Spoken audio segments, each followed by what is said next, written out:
If you own an appliance repair and service business and are looking for insurance, watch this informative video. It looks at commercial policy types needed, coverages, cost, and more. How much does appliance repair and service insurance cost?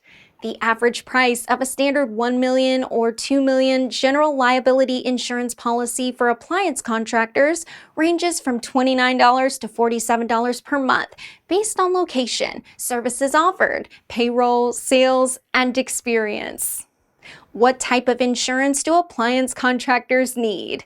To protect their operations from claims arising from property damage, injuries, or accidents. The most common commercial insurance policies appliance contractors carry are general liability, commercial property, and workers' compensation.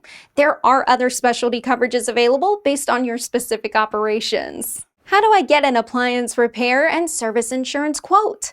Call the Appliance Contractor Quote Line at 855-767-7828 from 8 a.m. to 8 p.m. Eastern Time to start your free quote, or simply click the link below.